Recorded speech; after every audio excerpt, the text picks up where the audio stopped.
సంస్కృతి సంపద YouTube channel తరఫున అందరికీ స్వాగతం.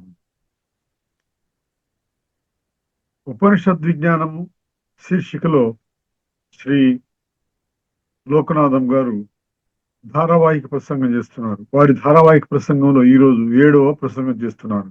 శ్రీ లోకనాథం గారికి స్వాగతం. ఓం సత్ ఓం గురవే సర్వలోకానాం భవరోగిణాం నిధయే సర్వవిద్యానాం దక్షిణామూర్తయే నమః. ఓం సర్వగురుభ్యో నమః. పరిపూర్ణ పరబ్రహ్మ స్వరూపులైన ప్రియాత్మ బంధువులారా, మనము అమృత బిందూపనిషత్తులో 2వ శ్లోకమైన 2వ మంత్రములో మన ఏవ మనుష్యానాం కారణం బంధమోక్షయోః బంధాయ విషయాసక్తం ముక్తై నిర్విషయం మృతం.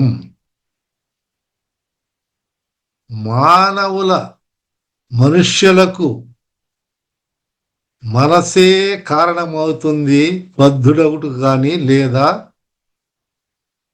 ముక్తి పొందుటకు కానీ. దేహ గేహ ఆదులందు నాది, నేను, నాది అనే భావాలనే అహంకార మమకారాలు అంటారని, ఆ అహంకార మమకారాల చేత బద్ధుడవుతానని, ఆ బంధం వలన మనుషులు సంసార యాతనలో పడి జనన మరణ చక్రములో తిరుగుతూ ఉంటారని మనము తెలుసుకున్నాం. శృత్యక్తమైనటువంటి శాస్త్రీయమైనటువంటి అహంకార మమకారాలే బంధమని తెలియజేయబడింది. అయితే ఈ మంత్రములోని 2వ పాదములో బంధాయ విషయాసక్తం అని తెలుపబడింది. అంటే విషయాసక్తమనడి సమాసమునందు ఈ పదమునకు లోక ప్రసిద్ధములైనటువంటి శబ్ద స్పర్శ రూప రసగంధములు. శబ్దము అట్లే రూపము కనిపించేది, రసము ఎటువంటి రసం, మనం రుచికరమైన గంధము వాసన, ఈ విషయాలను గ్రహించి ఈ మంత్రమునకు సమన్వయం చేసి చెప్పినా కూడా చక్కని అర్థము వస్తుంది. అది ఏమిటో మనము తెలుసుకుంటాం. అంటే శబ్దాది విషయాలు అంతా కూడా బంధకములే సుమా, అవి బంధిస్తాయి. అది ఎలా అంటే వేదాంత పరిభాషలో మామూలుగా సాధారణమైనటువంటి విషయాల్లో కూడా జ్ఞానేంద్రియాలు అని మన అందరికీ తెలుసు. అవి ఏమిటి? శ్రోత్రత్వ చక్షుర్ జిహ్వాఘ్రాణములు. శ్రోత్రం ఈ శ్రవణేంద్రియము, త్వక్ శరీరం, మన స్పర్శ వచ్చే చర్మము, దీన్ని త్వక్. అట్టే చక్షువులు, మనకు 2 నేత్రాలు ఉన్నాయి, చక్షువులు. జిహ్వా నాలుక, రుచి చూస్తుందే ఈ నాలుక. ఘ్రాణము వాసన చూసే ముక్కు. వీటిని జ్ఞానేంద్రియాలు అని అంటారు. అది మనకు తెలుసు, అందరికి తెలుసు. అందరికి తెలిసిన విషయాలే ఉపనిషత్తుల్లో చెప్పబడతాయి. విచారణ చేయవలసినటువంటి బాధ్యత ఉంది. అవునా? అయితే ఈ జ్ఞానేంద్రియాలకు ఏమిటి విషయాలు, దేని మీద వాటికి ఆసక్తి పోతుందనేది వాటి జ్ఞానేంద్రియాలకు కొన్ని విషయాలు, కర్మేంద్రియాలకు కొన్ని విషయాలు. అది అంటే ఈ జ్ఞానేంద్రియాలు శ్రోత్రత్వ చక్షుర్ జిహ్వా ఘ్రాణములు అని మనం తెలుసుకున్నాం. బాగుంది. ఈ శ్రోత్రం ఏముంటుంది, ఇది వీటి విషయాలు చెప్తాను. శబ్ద, స్పర్శ, రూప, రసగంధములు. అంటే ఈ శ్రోత్రేంద్రియమేమో శబ్దం అనే విషయం పైన ఆసక్తి ఉంటుంది, శరీరానికేమో స్పర్శ. అంటే దీని విషయం ఏమిటి, స్పర్శ. మనకు దీని స్పర్శ చల్లగా ఉందా వేడిగా ఉందా అట్లా తగిలినప్పుడు మనకు తెలుస్తుంది అది ఆ విషయం ఎట్లా ఉందనేది. చక్షువులు, నేత్రాలు చూస్తాయి, ఓ ఈ రూపంగా ఉంది, ఇట్లా ఉంది, ఇట్లా కనిపిస్తుంది, ఎరుపు తెలుపు, ఈ గుణాలంతా ఈ రూపం ద్వారా మనం చూస్తాం. అట్లనే నాలుగు ద్వారా రుచి చూస్తాము, ముక్కు ద్వారా మనం వాసన చూస్తాం. ఇవి వీటి యొక్క విషయాలు. ఈ విషయాలలో ఆసక్తి అయినటువంటి వారు విషయాసక్తం బంధాయ విషయాసక్తి. అంటే విషయాసక్తులైనటువంటి వాళ్ళు బంధించబడతారు, బంధం ఏర్పడుతుంది. అటువంటి వాళ్ళకు మోక్షం లేదు, నిర్విషయం మోక్షం అని. అంటే ఇక్కడ ఈ ఈ విషయాలలో ఏ విషయాలలో శబ్ద స్పర్శ రూప గంధాలని తెలుసుకుంటే కదా, వీటిని గురించి వివేక చూడమనిలో ఈ పుస్తకం అండి చాలా గొప్ప పుస్తకము. ఆది శంకరాచార్యులు భగవత్పాదులు వారు విరచించినటువంటి గ్రంథములోది 78వ శ్లోకంలో ఉంది. మీరు బాగా దాన్ని చదవచ్చు. మీరు చెప్తున్నారు, శబ్దాది పంచభిరేవ పంచత్వమాపు స్వగుణేన బద్ధాః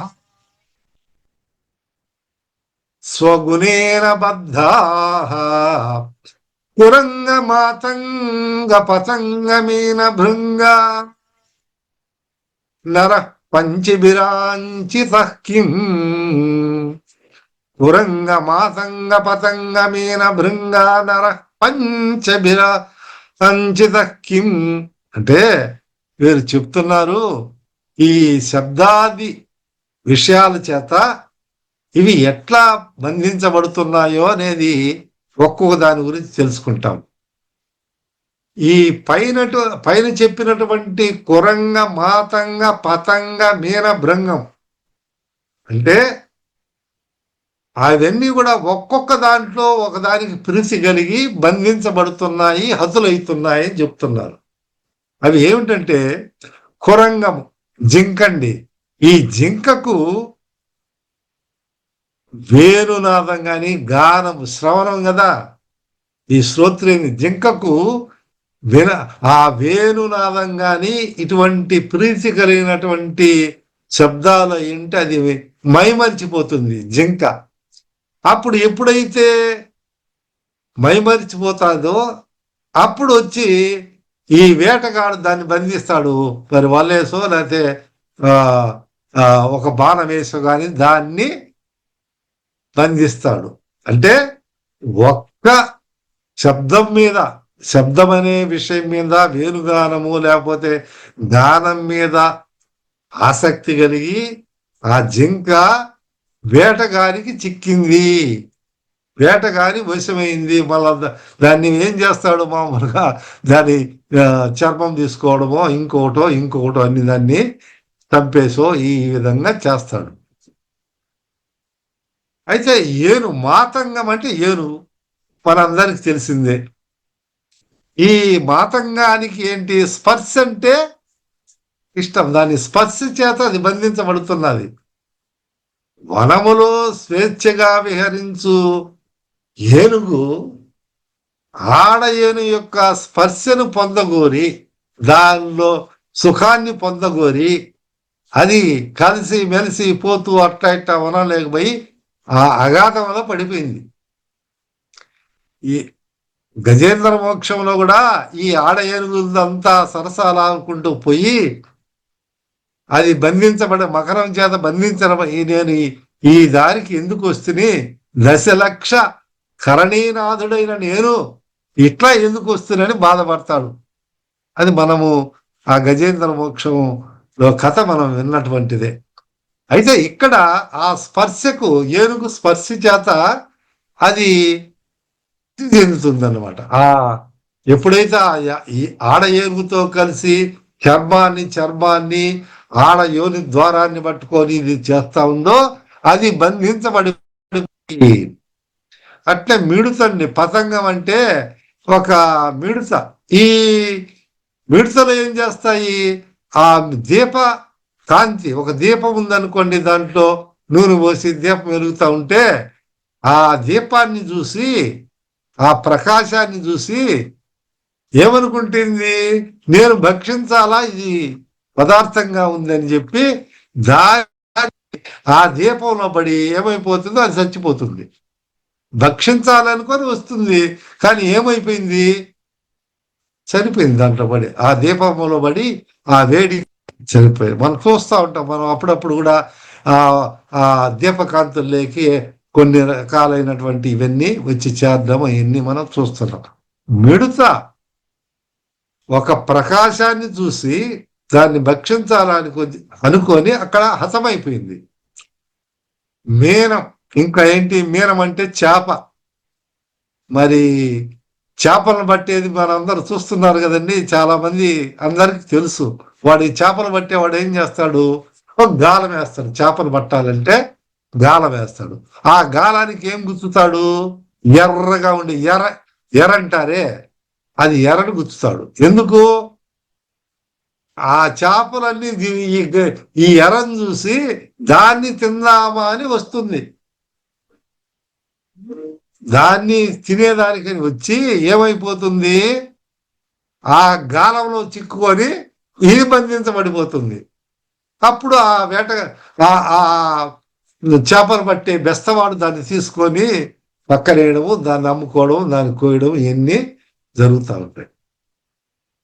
ఇట్లా రుచి తినాలని దాని రుచిని మరిగినటువంటి ఈ చేప ఎర్రను రుచి చూడాలనుకోబోయి తానే అక్కడికి పోయి చిక్కుకొని బంధింపబడినది. నెక్స్ట్ తరువాత భృంగం అంటే తుమ్మెద. ఈ తుమ్మెదలు వాసన, పుష్పాల నుంచి వెదలే పరిమళాలన్నీ చూస్తూ, అన్ని పుష్పాల దగ్గర ఇది పరిమళం, ఆ వాసన చూసేదానికి, ఆ పుష్పాల్లో మకరందాన్ని గోలేదానికి పోతుంది. ఆ వాసన చూసి అక్కడ పోతుంది. ఈ తుమ్మెద ఏం చేస్తుంది? చంపకమాల పుష్పాన్ని పుష్పము లేకపోయి దాన్ని, ఆ పరిమళాలని ఆఘ్రానించాలని పోయి, వాసన చూడాలని పోయి, దాని లోపలికి పోయి అది బంధించబడిపోతుంది, అది చనిపోతుంది. చూస్తారా? అంటే ఈ 5 విషయాలు చెప్పారు శంకరాచార్యులు వారు. అంటే నాయనా, జింకేమో శబ్దానికి దొరికింది, మరి ప్రకాశాన్ని చూసి దాన్ని నేను భక్షించాలని పోయి మిడిచి చచ్చిపోయింది. చేపేమో ఎర్రని తినబోయి గాలానికి చిక్కి అది ఇదైంది. తుమ్మెద ఈ వాసన చూసి ఆ పుష్పముల పడి బంధించబడింది.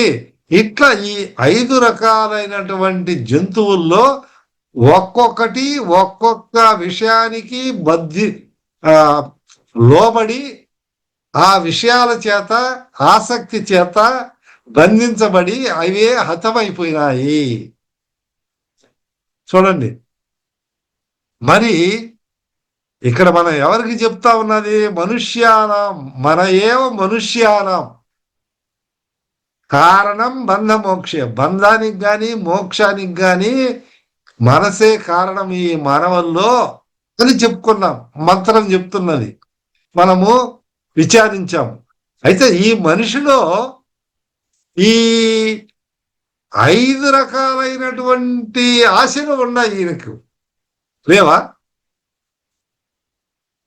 ఆ జీవ జంతువుల్లో, ఆ చేపల్లో, ఆ జింకల్లో వాటి లేదు, ఒక్కొక్క దాని మీద ఒకటి ఉన్నది. కానీ ఈ మనిషికి ఈ 5 మీద ఆశ ఉంది. 5 రకాలైనటువంటి శబ్ద, స్పర్శ, రూప, రస, గంధముల వెడల ఈయనకి ఆశ ఉంది. అందరికీ తెలిసిన విషయం. అప్పుడు వీడు ఎంత హతుడైపోవాలి, వీటి నుంచి నిర్విషయంలోకి రావాలంటే ఎంత నిబద్ధత ఉండాలి, మనసును నిగ్రహించాలి అనే విషయాలు మనం తెలుసుకున్నాం. అయ్యా,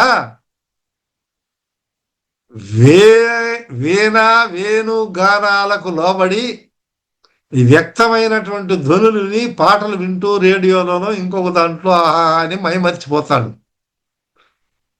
ఎవరు మనిషి.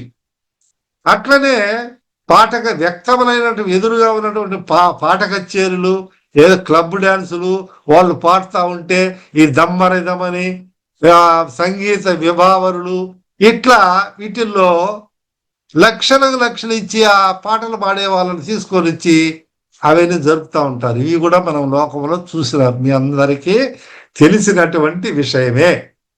ఎందుకు చెప్తున్నానంటే వీళ్ళు అసభ్యకరమైనటువంటి పాటలు, వ్యంగ్య ధోరణి పాటలు ఇవన్నీ చెప్తా ఉంటే ఈ మనుషులకు ఉద్రేకమైపోయి అసభ్యంగా ప్రవర్తిస్తూ ఉండే విధానము ఉంది. అందువల్ల ఈ మనసంతా వాటి మీద పోయినప్పుడు ఇంకా ఇతనికి మందం కాకుండా ఎట్లా ఈ స్వతంత్రత అవుతాడు ఆలోచించండి. ఈ మధ్య సాఫ్ట్వేర్ కంపెనీల్లో కూడా వాళ్ళు సంవత్సరానికి ఒకరోజు యాన్యువల్ డేనో ఏదో అని చేసి కొన్ని లక్షలే కాదు కోట్లు. నేను ఒకసారి ఒక ప్రోగ్రాం వెళ్ళుంటే అక్కడ చెప్పారు ఇది అంతా నిర్వహించేదానికి 40 లక్షలు కిందటని చెప్పారు. నాకు ఆశ్చర్యమైంది. ఇట్లా వాళ్ళంతా ఆ సాఫ్ట్వేర్ కంపెనీలో ఈ డ్యాన్సులని స్త్రీ పురుష భేదం లేకుండా మరి సిగరెట్లు ఇస్తూ ఉండి వాళ్ళు ఆ మైమర్చిపోతూ ఆ పాటలకు వాటికి బంధితులైతున్నారు. కాబట్టి మనము ఏ విధంగా ఉండాలా ఏమనేది మనకు చూడమన్నది వివేక బుద్ధిని కలుగు చేస్తా ఉంది. అట్లనే స్పర్శ, ఏనుగేమో స్పర్శ. ఇతను మన మనుషుడు హంసతూలిక తల్పంపై నేను తిరగాడాలని, దొరలాడాలని, పొరలాడాలని ఇట్లా ఆ స్పర్శ సుఖాన్ని కోరుకుంటున్నాడు మానవుడు. ఇంకా కొంతమంది అయితే డేటింగ్లని ఈ కాలంలో ఈ విధంగా ఉన్నాయి. మరి ఎటు పోతున్నదో ఆలోచించండి. అందుకనే శృతి ఉపనిషత్ తల్లి మనకు చక్కటి విజ్ఞానాన్ని తెలుపుతా ఉన్నది. అంటే శబ్దం అయిపోయింది, స్పర్శ అయిపోయింది, ఇంకా రూపం. ఏ రూపాన్ని సుందరీమణుల యొక్క రూపాన్ని చూస్తే ఈయన భ్రాంతి చెంది వాళ్ళని చూడాలి, వాళ్ళని తిలకించాలి. అందులో మరి ఈ కాలంలో అర్ధనగ్న వేషాలు వేస్తున్నారు అమ్మాయిలు వీళ్ళంతా. మరి ఆచ్ఛాదనం లేకుండా తిరుగుతున్నారు. మరి ఫారెన్ లో అయితే టాప్ ప్లస్ బార్, మరి ఆ అర్ధనగ్న దృశ్యాలు, బీచ్ డ్యాన్సులని, బాటంలెస్ డ్యాన్సులని, ఇటువంటి అన్నిటి ఈ చూసి ఈ ఉన్నటువంటి మతి భ్రమించిపోయే విధంగా ఉంది. అటువంటి దృశ్యాల నుంచి వీడు మరల్చుకోవాలి, తన మనస్సును మరల్చుకోవాలి, లేకపోతే అక్కడ బందీ అవుతున్నాడు. అట్టనే ఇంక శబ్ద స్పర్శ రూపమైంది రసం. ఈ రసం ఏంటంటే మాధుర్యమైనటువంటి పరమాన్నాలు, పాయసాలు, పంచభక్ష ఆహార పదార్థాలని కోరుకుంటాడు.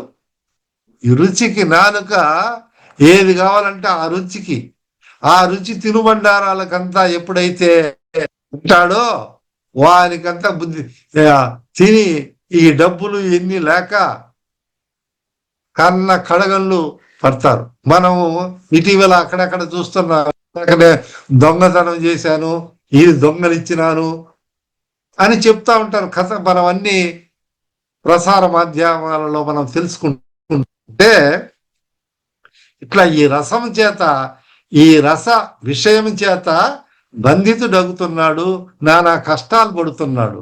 మరి గంధం, ఆ నీరు, సెంటు ఇటువంటి వాటి అంతా వాటి మీద ఎక్కువ ఆసక్తి కలిగి భగవదర్పితమైనటువంటి తులసీ దళాలను కానీ వాటి యొక్క ఆగ్రహించిన వాటిని సేవించడంలో నిరోధకాలు ఇస్తున్నాడు, విముఖుడైపోతున్నాడు. మనం ఇంకా చెప్తామండి, మరి అరబ్ కంట్రీల్లో కొంతమంది స్నానము చేయకుండా ఉత్తర సెంటు అత్తర కొట్టుకుంటారని వింటా ఉంటాం. అంటే అశుచి, అశుభ్రము, వీధిని కప్పించుకునేదానికి ఈ అత్తరు ఇవన్నీ ఈ పన్నీరు వల్ల ఈ విధంగా ఎంగుతవుతున్నాడు. ఈ విధంగా నరుడు దైవ దూరుడై కర్తవ్యాన్ని విస్మరించి విషయానందములపై ఆసక్తి పెంచుకొని పాపకృత్యాలన్నీ చేస్తున్నాడు. అంటే ఇప్పుడు మనం ఈ చూసేది 5 రకాలైనటువంటి కృత్యాలంతా కూడా పాపభూయిష్టమైనవే కదా. ఆ పాపానికి ఒడిగట్టి ఇహపరలోకములో భ్రష్టుడయ్యేదానికి కారణము అవుతున్నాడు. అందువలన జనన మరణ ప్రవాహ రూపమున సంసార బంధములో చిక్కుకున్నాడు, బద్ధుడైనాడని ఆది శంకరాచార్యులు జగద్గురువులు వాచ్య వ్యంగ్యార్థములతో మనకు తెలియజేస్తున్నారు, చెప్పారు. వ్యంగ్యంగా కూడా చెప్తున్నా, ఇటువంటి ఉంటే నువ్వు మానవుడువు, అవి జంతువులు, ఆ విధంగా ఉన్నాయి, నువ్వు అటువంటి ప్రవృత్తిని విడనాడాలని తెలియజేస్తున్నారు. ఇంకోటండి, ఒక బావి గట్టులో పక్కన చెట్టు ఉంటే ఆ చెట్టు ఎక్కాడు. ఆ చెట్టు నుంచి ఓడలుంటే ఆ ఓడలు పడబోయి ఆ ఓడను పట్టుకొని ఆ బావి కోపంలోకి పడిపోయినాడు మనిషి, ఒక మనిషి. అప్పుడు ఆ ఓడ ఉందండి, కింద చూస్తే ఆ బావిలో లోపల పాములు విషాలు ఉన్నాయి. ఇంకా కొంచెం పెద్ద దూరం ఏమి లేదు, కనిపిస్తా ఉన్నాయి. పడిపోతే దాంట్లో పడతాడు. పైనేమో ఈ ఓడను 2 ఎలుకలు కొడుతున్నాయి. అవి అక్కడ ఆ చెట్టు పైన ఒక తేనె తుట్టు ఉన్నది.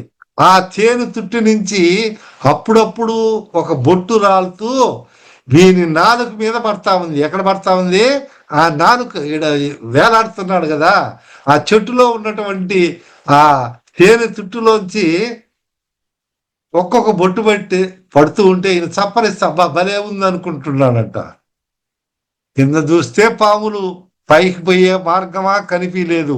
అంటే సంసార బంధంలో ఆ 2 ఎలుకలు ఏంటంటే పగలు దినం అనేటి 2 ఆ ఓడను కొరుకుతా ఉన్నాయి. ఈ రోజు రేపు అని పోతున్నది. కిందేమో అన్ని ఇట భయంకరమైనటువంటి సర్పాలు, విష సర్పాలు ఉన్నాయి.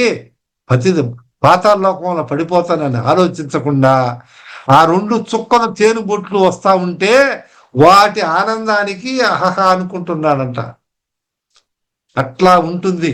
అట్లా ఉండకుండా మానవుడైనటువంటి వాడు విచక్షణ జ్ఞానం అనేది మనకి ఇచ్చాడు కాబట్టి, భగవంతుడు ప్రసాదించాడు కాబట్టి ఆ విచక్షణ మెలగాలి అని మనకు ఉపనిషత్తు తెలియజేస్తుంది. దోషేణ తీవ్రో విషయ కృష్ణ సర్ప విషం నిహంతి భోక్తారం ద్రష్టారం చక్షుసావ్యయం. ఇది కూడా వివేక చూడమని చెప్పబడింది. ఈ కృష్ణ సర్పము, నల్ల తాచుపాము అంటారే, ఆ తాచుపాము యొక్క విషమైన పర్వాలేదంట. కానీ ఈ దోషగుణములో ఈ విషయ ఆసక్తి, మనం ఇప్పుడు అనుకున్నామే శబ్ద స్పర్శ రూప రస గంధాలనే యొక్క ఆసక్తి తీవ్రం అంటారు భగవత్పాదులు. ఎట్లయ్యా అంటే సరిపోతుందంటే చెప్తున్నారు. విషం నిహంతి భోక్, విషము తిన్నవాన్నే చంపుతుంది, కానీ ద్రష్టారం చక్షుసహా వ్యయం, చూచినంత మాత్రమే. ఇక్కడేమో ఎవరైతే విషభక్షణం జరిగిందో వాడు చనిపోతాడు. ఏమి విషం చంపే గుణంగా ఉంటే అది విషము తిన్నాడు, చనిపోయినాడు. ఇంకా విషయం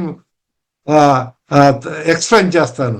అంటే కాటు వేసినా కానీ ఆ పాము కాటుకి ఏదో కాలుకు తగులుతుంది, అది నాడీ ద్వారం వచ్చి నాలుకని చేరుతుంది, అప్పుడు చనిపోతాడు.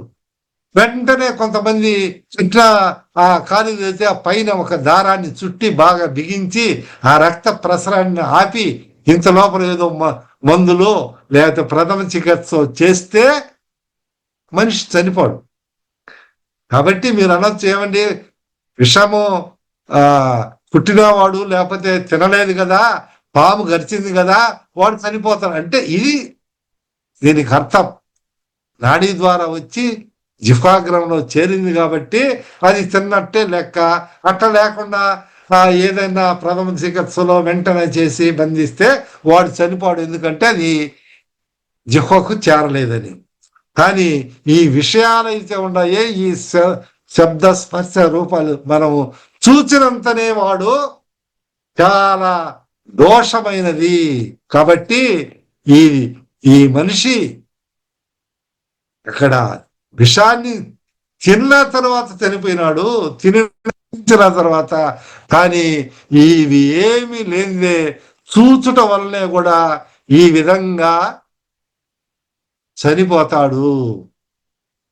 అంటే ఆ అయిపోయి భ్రష్టుడైపోతాడు, బంధితుడైతాడు. మనం చూసాం ఎట్లండి, ఈ చూసిన భగవంతుడు మోహిని రూపాన్ని ధరించి ఆ మోహిని రూపంలో ధరిస్తే ఈ సుందరులు ఏం చేశారు, దాన్ని చూసి కామించి ఆ ఇద్దరు ఒకరొకరు పరస్పరము నిందించుకుంటూ నాకు కావాలి, నీకు కావాలా, నాకు కావాలని ఇద్దరు ఒకరు యుద్ధము వనరించి ఏమైనారు, ఒకరినొకరు చంపుకున్నారు. ఇది అంతా లోక ప్రసిద్ధమైనటువంటి చరిత్ర. చూసిన దాని వల్లనే ఆ రూపాన్ని మోహించి ఆ విధంగా చూడడం వల్లే అట్లా జరిగింది. చూస్తారు. అందువల్ల విషము తిన్నవాడు విషం భక్షణం వల్ల చనిపోవడం అది సాధారణము. కానీ విషము లేకనే ఈ విషము కంటే ఈ చూపులు, ఈ విషయ దర్శనము, విషయ దృశ్యము చాలా తీవ్రమైనది నాయన. కాబట్టి మీరు చూడకుండా, అంటే అందుకనే చెప్తారు, కన్నులుండి కూడా చూడనటువంటి వాడి మాదిరి ఉండు, చెవులుండి కూడా నువ్వు బధిరుడు వలె ఉండు. అంటే ఏ శబ్దాలు అంటే అవి వినవద్దు అని చెప్పడంలో పెద్దవాళ్ళ యొక్క ఆంతర్యము ఇది. కాబట్టి దీనిలో మనము అది ఏమిటంటే, ఇటువంటి విషయాల వల్ల ప్రతి ఒక్కరూ జాగ్రత్తగా ఉండాలి. ఆ విషయ నిగ్రహం అనేది ఉంది. అటువంటి మనసుకే మోక్షం లభిస్తుంది. ఇప్పుడు సరిపోయింది. ఇప్పుడేమో అహంకార మమకారాల చేత బంధించబడినాడు, బద్ధుడగినాడు. అది ఒక బంధము ఏంది. కానీ ఈ బంధాయ విషయాసక్తము. ఏ విషయాసక్తం అంటే ఇటువంటి శబ్ద స్పర్శ రూపరసగంధములైనటువంటి విషయములందు కూడా ఆసక్తిని కలుగు చేసుకొని ఎక్కువ ఆసక్తి అందులో ప్రవర్తించి కన్ను మిన్నుగారక ఉన్నటువంటి వాడు బద్ధుడవుతాడు, బంధించబడతాడు అనే ఈ మంత్రానికి సరైనటువంటి సమన్వయము ఏర్పడబడినది మనం తెలుసుకున్నాం. కాబట్టి నిర్విషయం స్మృత అంటే ముక్తి కావాలన్న వాడికి ఎటువంటి విషయాలు ఉండకూడదు, ఈ విషయాలకు దూరుడై ఉండాలి, వాటి జోలి కాబట్టి ఆ మనసును ఇతను నిగ్రహం చేసుకొని ఆ విషయాల నుంచి దూరమై ఉన్నప్పుడు ఇతను చక్కగా ఇతను దైవ స్మరణ కలిగి ఆ పరబ్రహ్మము నేను, ఆ పరబ్రహ్మ స్వరూపమే సర్వం కల్విదం బ్రహ్మ అనే భావాన్ని, అహం బ్రహ్మాస్మి బ్రహ్మైవ అస్మి అనే భావాన్ని పొంది ఇతడు ముక్తుడవుతాడు. కాబట్టి ఈ మంత్రం ద్వారా మనం తెలుసుకున్నది ఏమిటంటే, విషయాసక్తి కలిగినటువంటి మనసు బంధానికి హేతువైతుంది, కారణమైతుంది. విషయాన్ని వదిలించుకున్నట్టు విషయ ఆసక్తి లేనటువంటి నిర్విషయమైనటువంటి మనస్సుకు మోక్షము చెప్పబడింది. కాబట్టి ఉక్త మంత్రానుసారంగా మనమందరూ ఈ విషయ దూరులై విషయాల విషయముల ఎడ జాగ్రత్త వహించి వాటి జోలికి పోకుండా భగవద్ అనుగ్రహం ద్వారా మన మనసును మనం నిగ్రహించుకొని సాధ్యమైనంత వరకు ఇటువంటి జోలికి వెళ్లకుండా ఉంటే మనం కూడా ముక్తులై బ్రహ్మానందముగా విరాజిల్లుదురుగాక. హరి ఓం తత్సత్. ఉపనిషద్ విజ్ఞానం గురించి ధారావాహిక ప్రసంగం చేసిన శ్రీ లోకనాథం గారికి ధన్యవాదాలు. ధన్యవాదం. ఓం తత్సత్.